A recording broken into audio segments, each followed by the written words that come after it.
জানালার পাশে বসে নীরবে কাঁদছে মেয়েটা। 5 বছর বয়সে রেখে বাবা মা কার অ্যাক্সিডেন্টে মারা যায়। এরপর থেকে চাচা চাচির কাছেই মানুষ। চাচা অবশ্য কিছুটা আদর করলেও চাচি তেমন একটা দেখতে পারেন না। কিন্তু চাচাতো বোনটা কখনোই ভাবেননি আমি তার চাচাতো বোন, সব সময় নিজের আপন বোনের মতো দেখেছে। এই পরিবারের আমার এই বোনটি আমাকে সবচেয়ে বেশি ভালোবাসে। অবশ্য চাচি অনেক আগেই আমাকে বাড়ি থেকে বের করে দিত যদি না এই বাড়িটা আমার বাবার নামে থাকতো। অবশ্য এই বাড়িতে তার রাজত্বই চলে। বাবার ব্যবসাটাও এখন চাচার দখলে। মাঝে মাঝে তো চাচি আমাকে পারলে মেরেই ফেলে, কিন্তু যখনই তার মনে পড়ে যায় এই বাড়িটা আমার নামে আছে তখন আর কিছু করতে পারে না। আজ সকাল থেকে বাড়ির সমস্ত কাজ করেছি। বিকেলে চাচি ঘরে ডেকে বলল, সন্ধ্যায় সাফাকে দেখতে ছেলেপক্ষ আসবে, তুই ভুলেও সামনে আসবি না।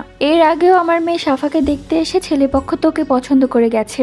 তখন আমি তাকে বললাম, ঠিক আছে চাচি, আমি এখনই ঘরে গিয়ে দরজা লাগিয়ে দিচ্ছি। সেই বিকেল থেকে সন্ধ্যা অবধি নিজের ঘরে দরজা আটকিয়ে বসে আছি। সকাল থেকে না খাওয়া, চাচি কিছু খেতে দেয়নি। সারাদিনের কাজকর্মে হয়তো তিনি আমার খাবারের কথা ভুলেই গেছে। আজ আমার মা বাবা বেঁচে থাকলে হয়তো। এই বলে থেমে চোখের পানি মুছল ইরা। পাত্রপক্ষ এসে গেছে বড় আপাকে দেখতে। বড় আপা কত ভাগ্যবতী, তার মা বাবা তাকে কত ভালোবাসে। চাচি তো একটা কাজও করতে দেয় না বড় আপাকে। সবসময় বলে কাজ করলে আমার মেয়েটার হাত নষ্ট হয়ে যাবে। হাতের দিকে তাকালাম, হাতগুলো বেশ শক্ত।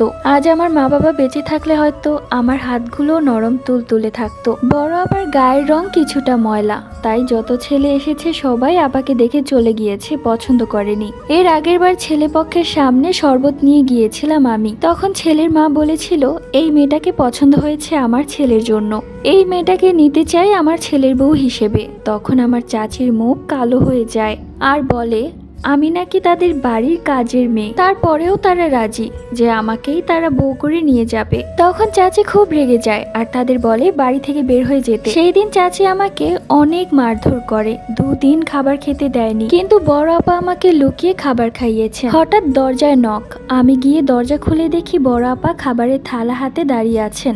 আমাকে দিয়ে বললেন, নে ইরা, জলদি করে খেয়ে নে, এমনিতে মায়ের মেজাজ খুব গরম আছে, নয়তো তোকে খাবার খেতে দেখলে আবার সব রাগ তোর উপর ঢালবে। থালা হাতে নিয়ে দেখলাম পোলাও, মুরগির মাংস এতটাই লোভনীয় লাগছিল যে আঙ্গুল চেটে এক নিমিষেই শেষ করে ফেললাম। আজ বড় আপাকে দেখতে আসবে বলে চাচি ভালো ভালো খাবার রান্না করেছে। খাওয়া শেষে বড় আপাকে জড়িয়ে ধরে বললাম, আপা তুমি এত ভালো কেন?